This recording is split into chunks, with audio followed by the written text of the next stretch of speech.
Alright, so today I'm going to show you guys how to bypass the brake pad sensor so that you don't have to use it, or so that you don't have to buy one every single time you change your brake pads. But on top of that, what I've realized is that these brake pad sensors, they're very inaccurate. Alright, so I've already done this to my car. I'm just going to show you guys how you would do it. First thing you want to do is take this guy off. So this is a 10 mil. Put that to the side.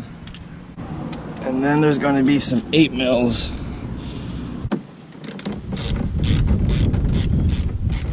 I'm missing one right here. I'm going to take this one off as well.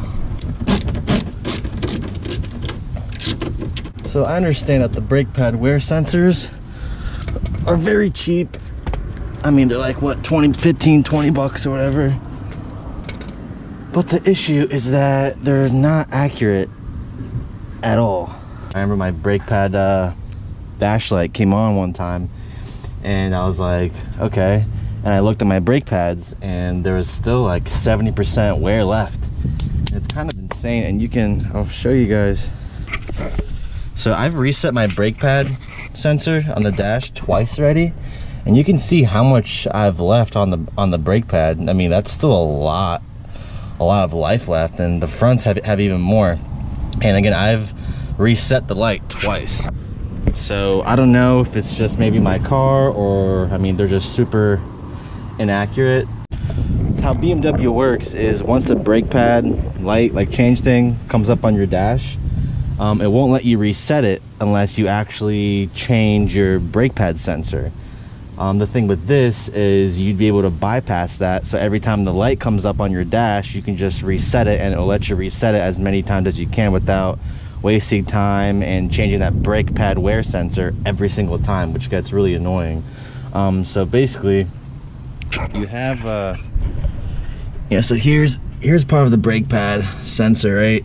So usually, like, I forgot where it was, but it goes up and, you know, it clicks into here. So it goes through here. Basically, you just take it all out. I just rerouted it. I took it all out from here, so it's anywhere here.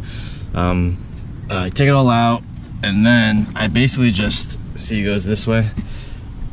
I took it behind here. And so what you want to do is just cut. So here it is. I just kind of hit it behind here.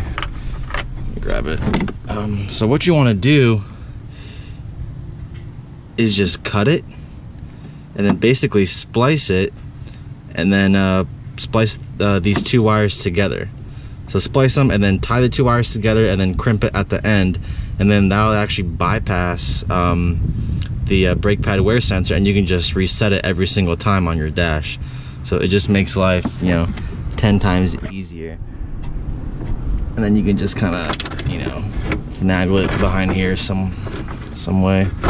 I know this is like super ghetto, but this is just the way I did it, and I don't have to deal with the brake pad wear sensors or anything like that. So there it is.